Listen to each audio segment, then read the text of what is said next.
当日完成任务，按照唐教育长的命令，应该立即返航，为何又再次升空？这又是谁下的命令？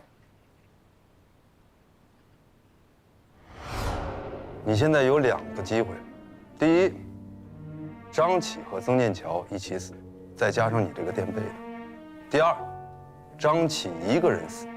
自己好好想想，该怎么说。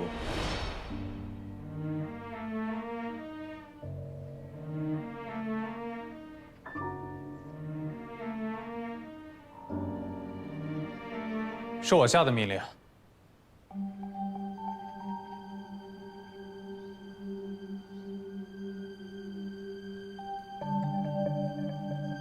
看来，陆审判官作为高层指挥官，不太了解我们前线作战的层级管理啊。我的直线上司是唐教育长，而孟海成和曾念桥的直线上司是我这个寒光中队的队长。他们听从我的阵前命令，倘若下达作战命令，他们赶不起飞，我有权直接击毙临阵脱逃者。所以，我负全责。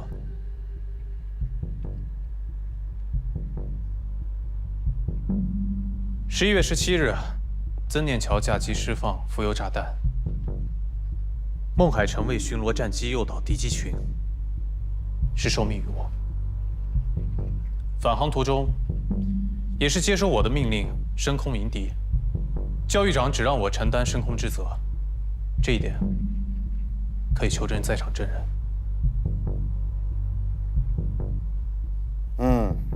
审判长，这一点倒是与其他证人证词相吻合。孟海辰，你可以退庭了。升空作战我是有责任的，不是队长说的那样。立即退庭。哎，不妨让他说2句吧。不过我有些累了，先休个庭吧。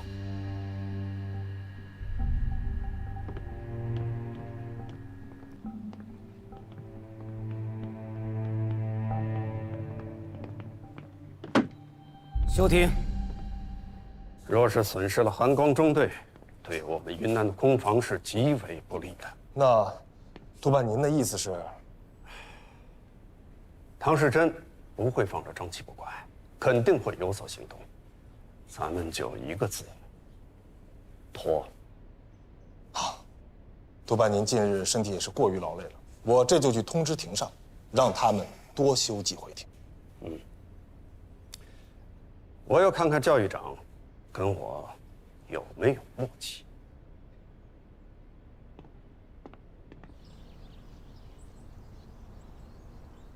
11月17日那天，抗命的绝非队长，我也违抗了命令。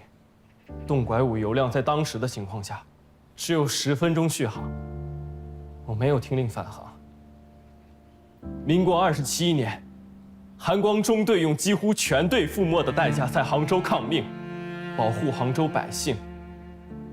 半年前，寒光中队队员曾破山抗命，是为了不伤害地面百姓，错失迫降时机，与战机一起陨落。我抗命，是为了击落敌机，保护百姓。如果因为我们抗命就判队长有罪，我不服，我要申诉到底。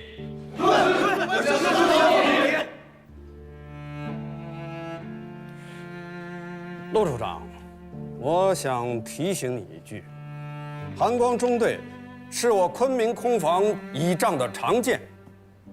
今天这个审判若是乱了军心，那我们大家都吃不了兜着走吧。白督办，请看这份资料。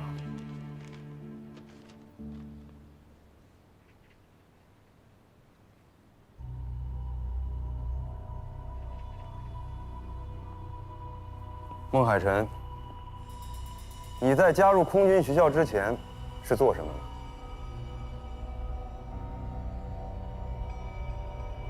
我再问清楚一句，之前你当过兵吗？当过。什么兵种？哪支军队？驻扎何处啊？陆军，国民革命第29军37师，学兵训练团。民国26年7月驻扎北平、南苑。你明明是陆军，为何又改成了空军？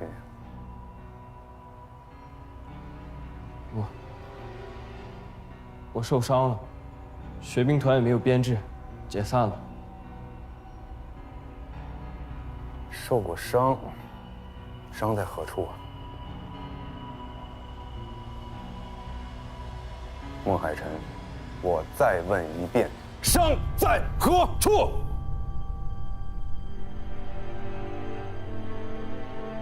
我是背部的伤，是在逃跑中中的弹。对，我是个逃兵。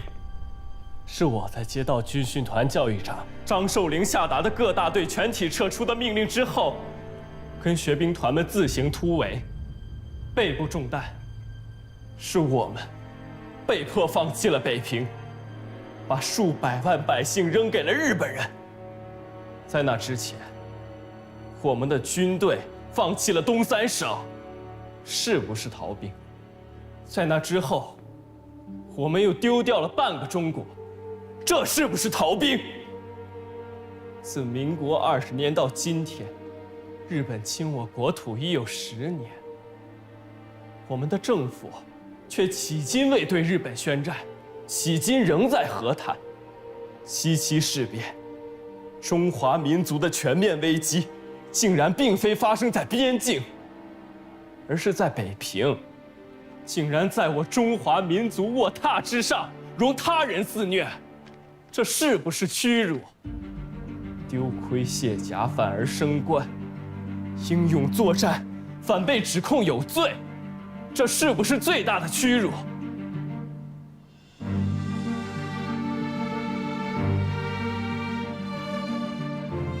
我承认，我的确是个逃兵。但11月17日一战，能因抗命而驱离敌机，我便死而无憾。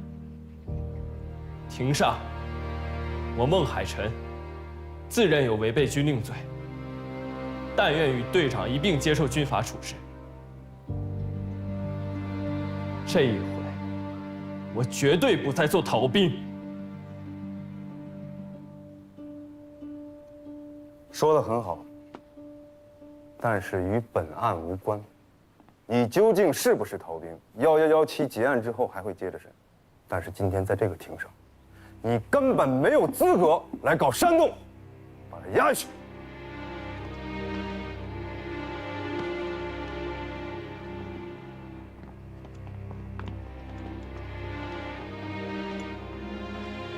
你们寒光中队每一个人的资料我这里都有，你们做过什么？你们自己清楚，不要在这儿全抖出来，带偏整个审判的方向。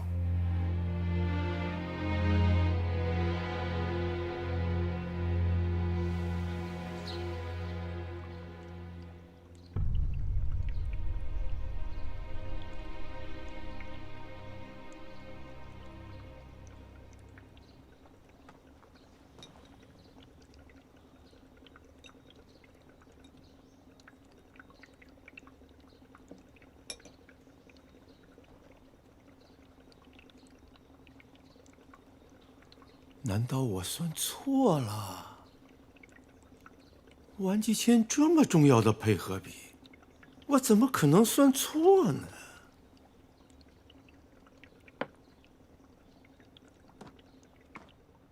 曾剑桥，这是什么东西？这是西山号的飞机残骸。虽然张启利用西山号的骨架重造了一架西山号，但仍有部分残骸存放在第9飞机制造厂。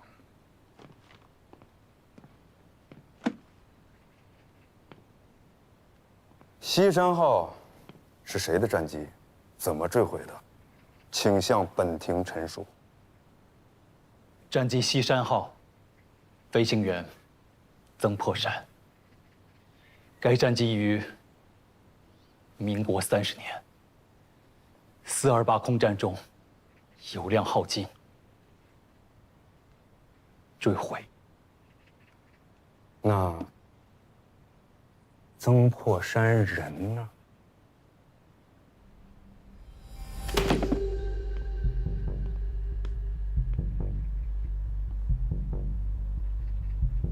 飞行员曾破山因迫降过程中失去跳伞高度，与战机一同坠落，阵亡。西山号是因为燃油耗尽而坠机，但曾破山阵亡了。据我所知，霍克三有一正一负2个油箱。我看过记录，以他们的滞空时间和燃油，不应该呀。西山号摘掉了副油箱，是谁摘的？曾破山吗？不是。擅自改造战机，有经过航委会的允许，或是唐教育长的书面同意吗？民国26年，第4大队高志航大队长就曾经改造过霍克三，否则根本不会有814大捷。队长改造战机，虽然没有航委会和教育长的书面批准，但是上面都是默许的。默许，默许可以当作证据吗？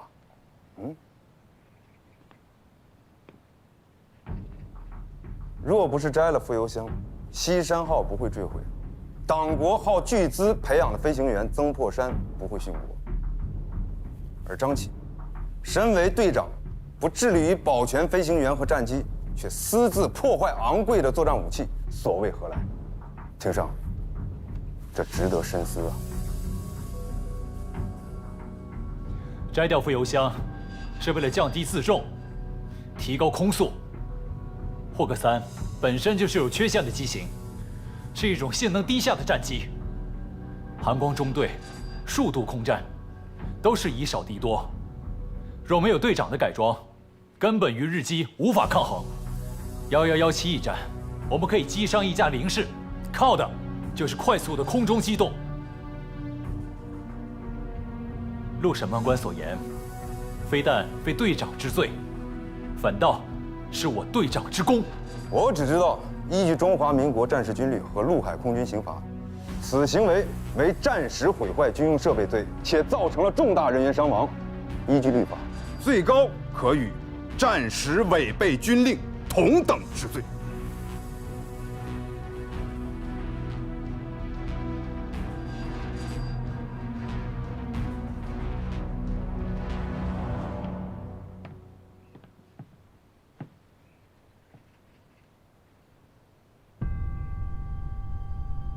综上，1117一案中，被告人张启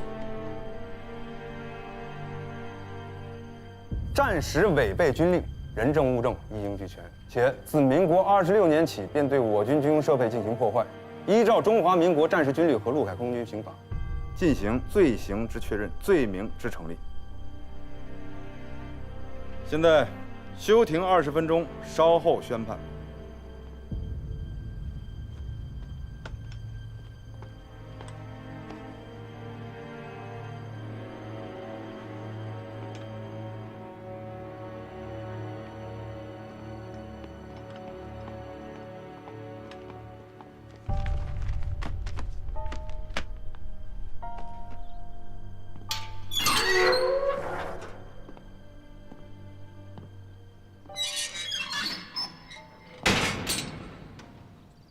张启，法庭上的情况你应该很清楚了。战时违抗军令罪和破坏军用设备罪，你跑不了。所以呢？一旦罪名成立，就2个字：枪毙。你看看你呀，青年才俊，一表人才，又英勇善战，国之栋梁啊！就这么灰头土脸的死了，不憋屈吗？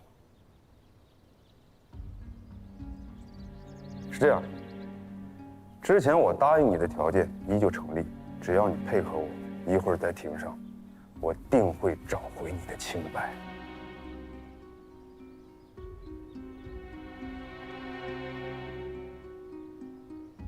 航空委员会的法庭被你操纵于股掌之间，又或者说，航空委员会的法庭能被你这样的人操纵，难怪中国的天空会被日本人划分成这般模样。我就知道张队长是人中龙凤啊，一眼就看出我陆某的能力，操纵倒是算不上，但是我倒是有个好主意。若张队长愿意将武丁甲归还于陆某，陆某定会力推张队长进入航委会。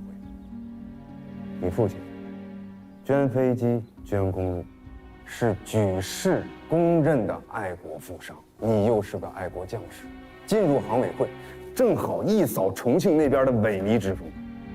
当然，我明白，你一心保疆卫土，但仅靠一个寒光中队，又能起到多大的作用？你要去更高一层，这样才能实施你那套“你要战便作战”的主张。意下如何？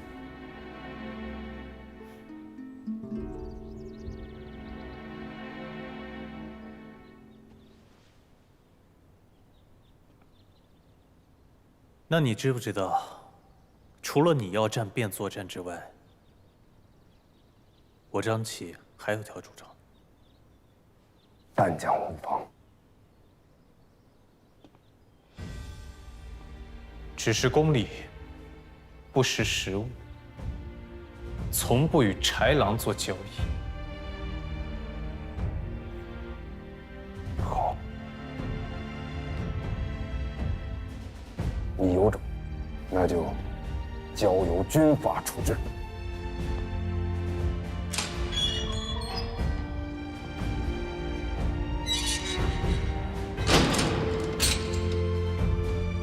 1117这个案子，案情简单，好判。不过，张琪毕竟是空战英雄，若置他于死地，航委会那边恐怕还会再查，这唐世珍也不会善罢甘休啊。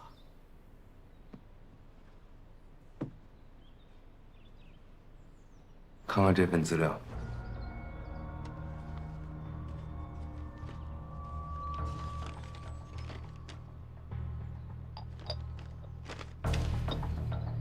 这个丁焕生不是寒光中队前任副队长吗？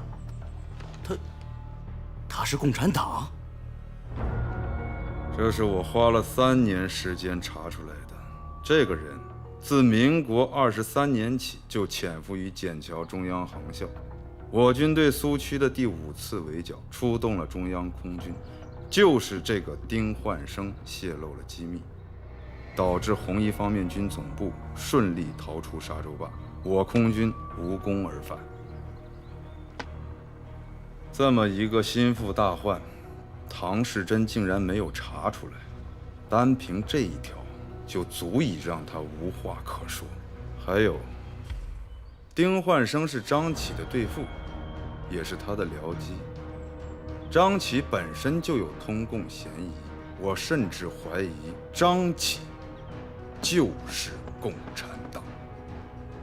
这样一来，他破坏军机就有了理由。对这样的人开刀，有什么好顾虑的？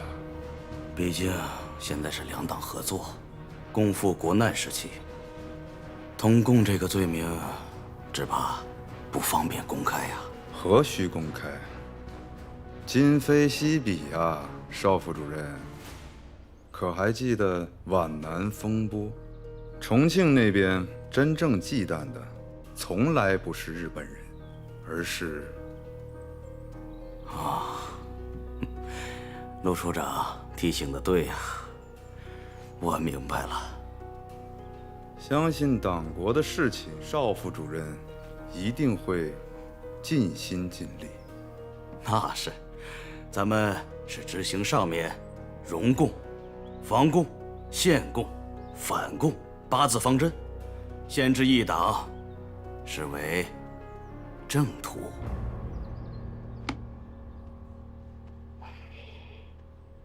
这个案子，看来邵副主任和陆处长都已经商量好了。那你们说吧，打算怎么处置这个张启啊？自然是依据战时军律来判。白督办，我知道你器重张启，但张启涉嫌通共，我劝你还是挥泪斩马谡。铁打的营盘流水的兵，没了张启，行委会还会再调来一个空防力将。您呢，有些嫌疑，还是不要往自己身上引，容易引火烧身啊。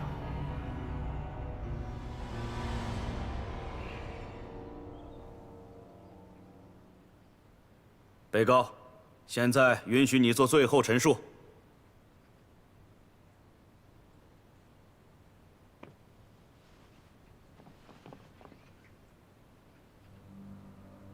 我只有一句话：寒光中队也只有一个信念，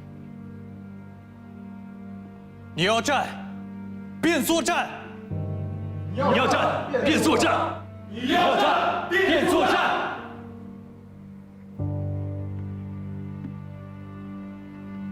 起立。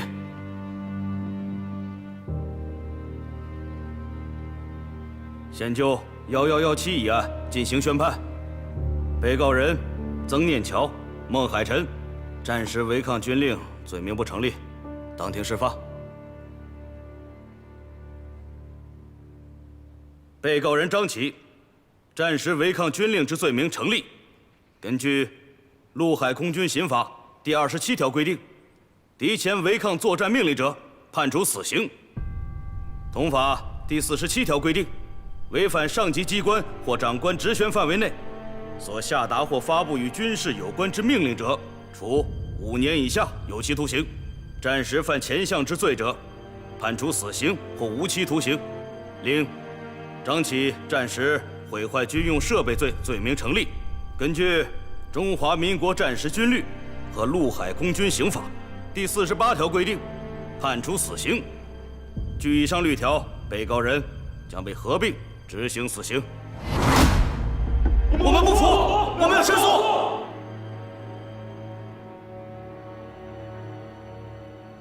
鉴于战时一切从简从速，我宣布被告人死刑立即执行。退庭。队长，队长，队长，队长，住手！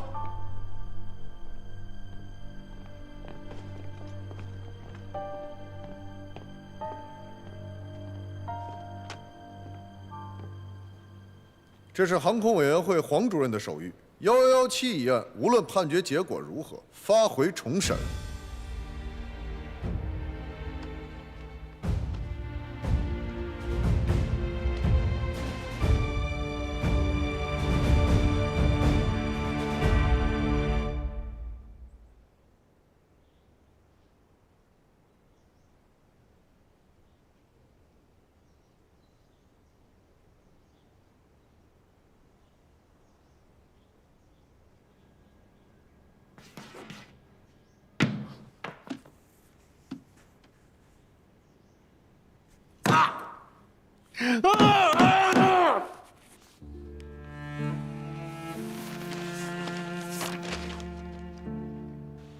我错了，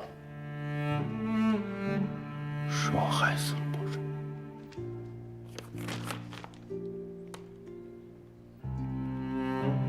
是我害死了他。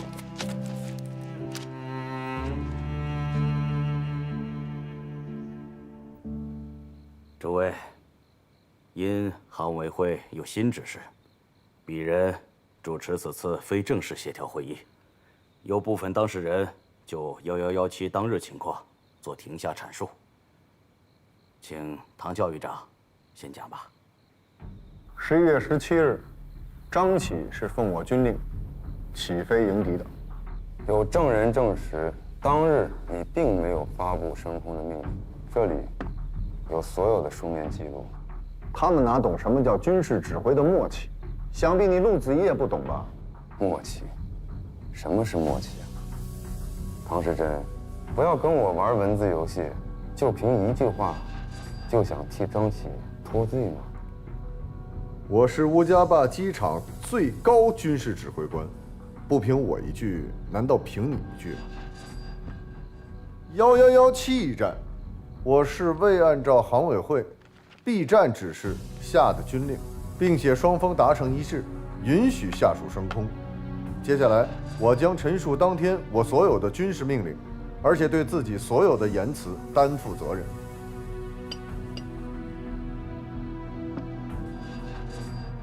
好，就算是张启等人抗命升空属于合法军事行为，那这些你怎么解释？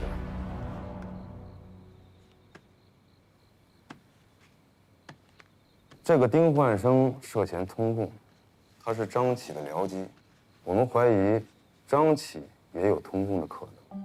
你今天保护的，很有可能是个共党分子。今日保下了他，他日对党国造成怎样的损害，你应该很清楚吧？这些所谓的证据都是捕风捉影，没有一个是确凿的。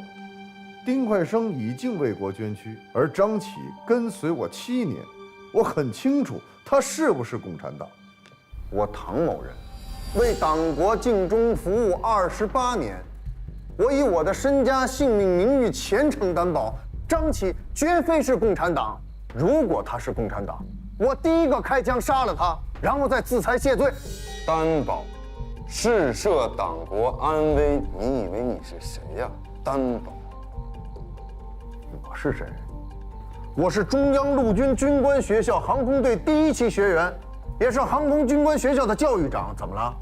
我没有资格担保我的学生和我的下属吗？陆子怡，你知道军委会在最近几个月将第5军、第6军已经调往了云南，又重新组建了第66军，预计10万余军在近期先入缅，是为什么？就为了保护滇缅公路这唯一一条暂时的输血通道。正值内忧未患之际，你们政训处就不能跟我们教育处一起保护航空安危吗？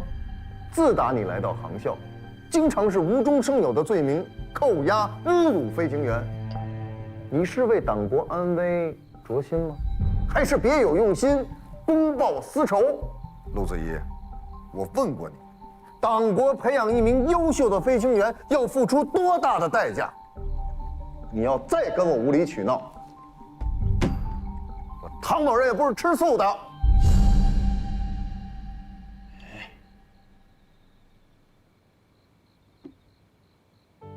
我呢，也是为党国尽忠尽职的人。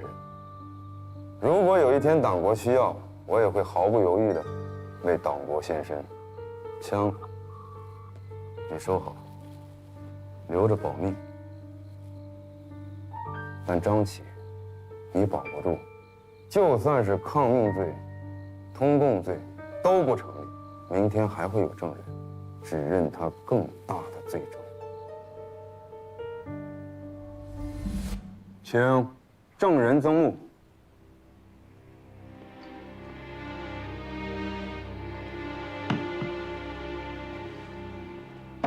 先生，先生，先生，先生，张启，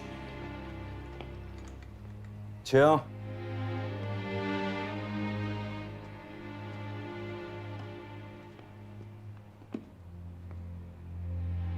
证人，请坐。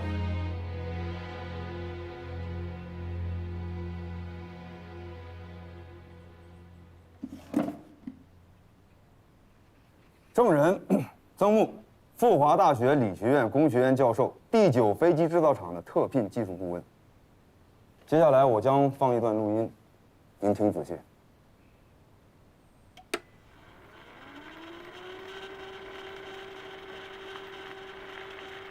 西山号控制高度，将飞离市区。西山号，我命令你立刻跳伞。油箱震破，机翼着火。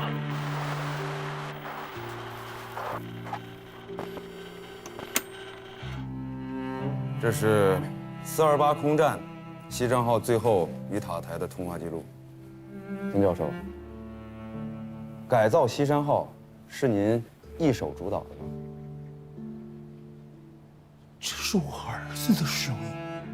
证人，请回答问题：是否是您一手主导的？是。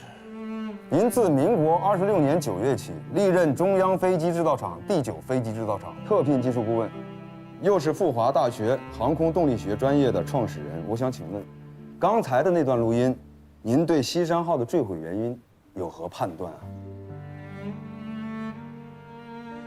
西山号摘掉了副油箱，空中滞留的时间就会缩短。为了最大限度地提高空中续航，就得提升燃油的辛烷值，所以我在燃油里添加了烷基醛。可否说得再清楚一点？我说的还不够清楚吗？不学无术，就是防爆剂，就是那种为了防止油温过高，发动机爆震的那种。不过看来，曾教授的防爆剂并没有起到作用。西山号恰恰是因为这个原因坠毁的。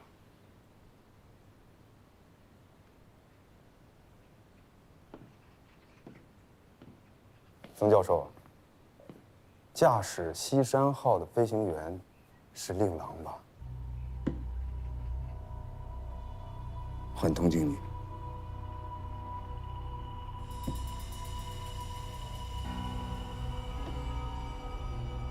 西山号的坠落，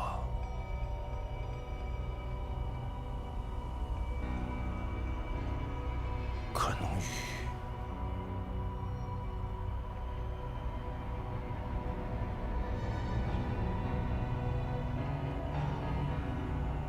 能与飞机的改造有关。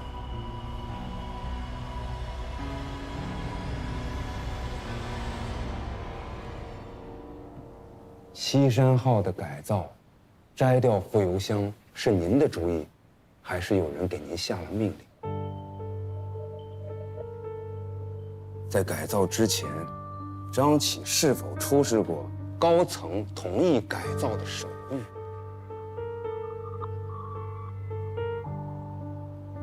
什么乱七八糟？想说什么就说什么，不要害怕。陆子夜，你别为难曾教授。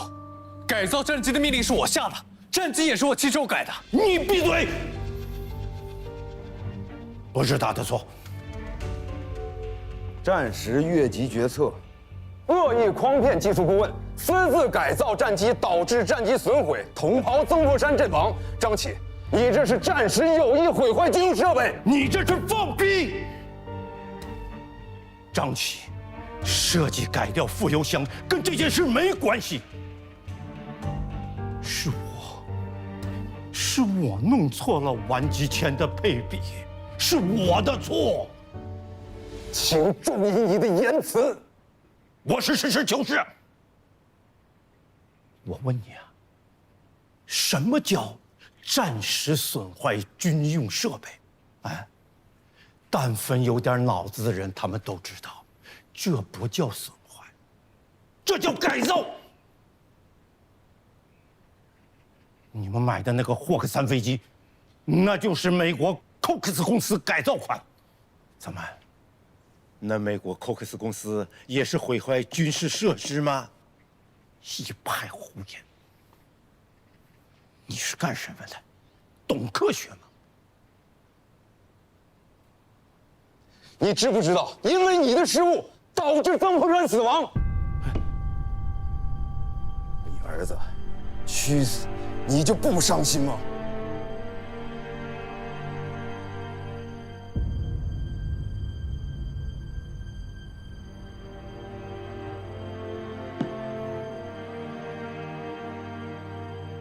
我伤心呐！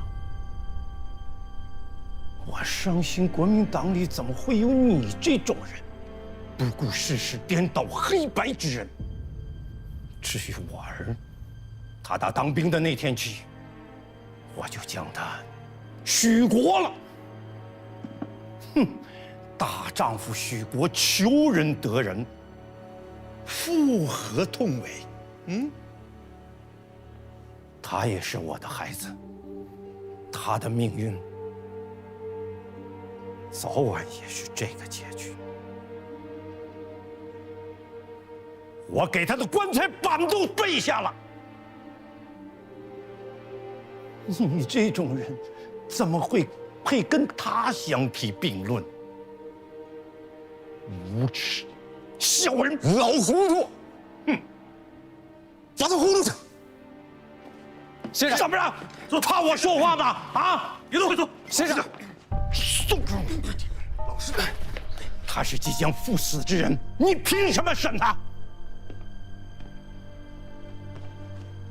奸佞当道，国民党重用你这种小人，就是自取灭亡。袁崇焕是怎么死的？大明朝是怎么亡的？我念你是个读书人，你大闹法庭，有失你的体面。我会向你学校如实汇报。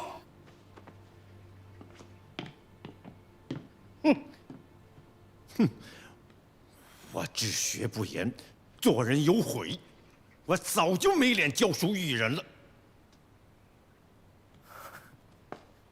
今天由你这样的小人去揍我一笔，我这个辞职书算是白写了，正合我意。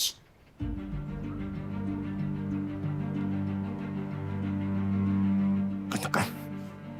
败类，不头都像贼！起开！先生，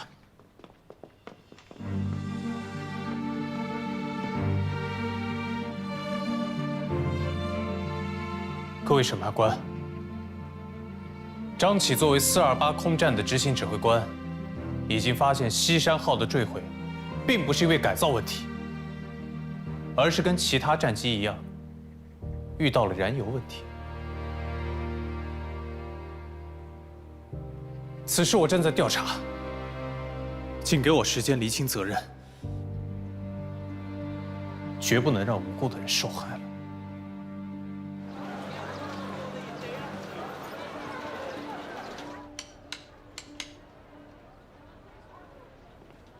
万老板，哟，白小姐，您来了。我的布料到了吗？早就到了。来，您2楼请，2楼请，2楼赏木。来，小心脚下啊。哎，走。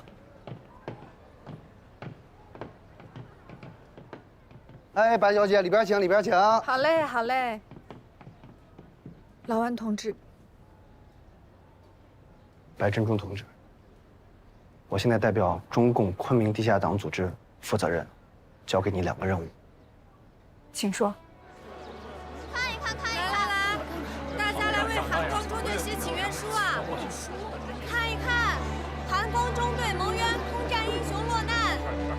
看一看，来，大家来看一看，快看，大家看看，大家还记得以1敌8打下日本飞机的大英雄吗？这些都是他们的亲人，他们现在牺牲自己救了我们，反而被腐朽反动的委员会给抓了。大家应该为韩光中队请愿，救救他们。我不只为我的胞弟、我的亲人们而鸣冤，更是为了韩光中队的英雄们而呐喊。如果把他们困在囚笼里，那谁来拯救我们？是那些躲在背后陷害忠良的蛀虫吗？各位，1117空中一战，大家都亲眼看见了，这是任何谎言都无法掩盖的事实。各位乡亲父老们，是韩光中队救了我们，现在让我们来保护他们，为韩光中队请愿。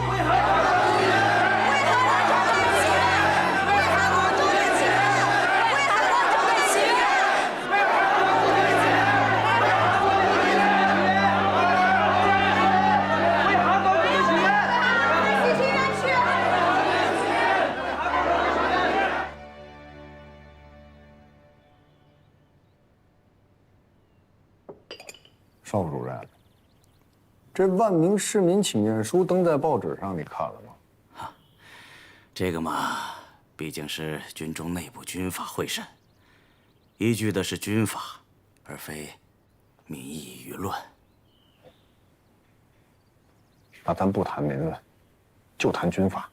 我想问问你，如果用军机走私，军法该如何处置啊？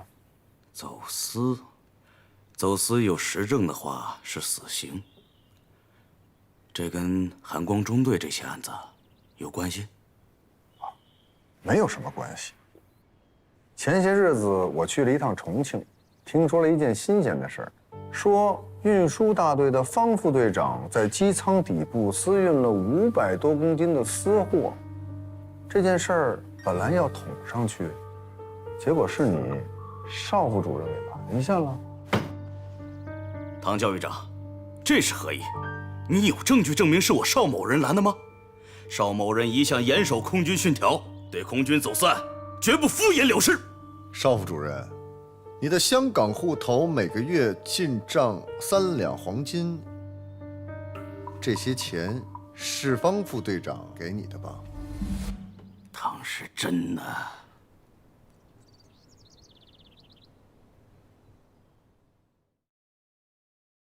风雨起，他荆棘，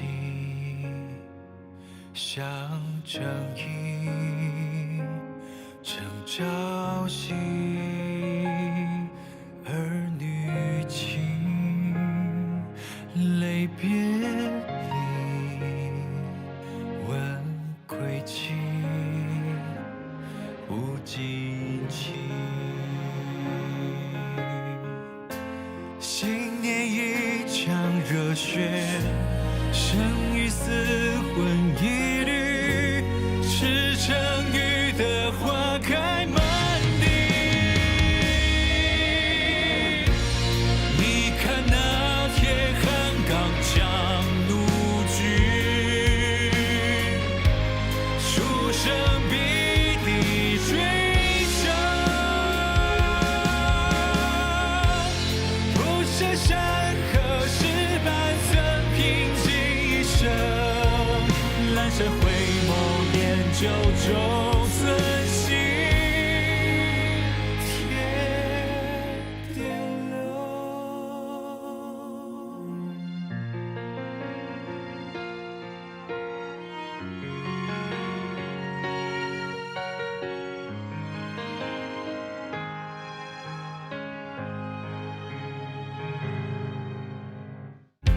新年一场热血，生与死魂一缕，赤诚雨的花开满地。你看那铁汉刚强怒举，出生必地追求。这山河是半寸平静一生，阑珊回眸念旧中。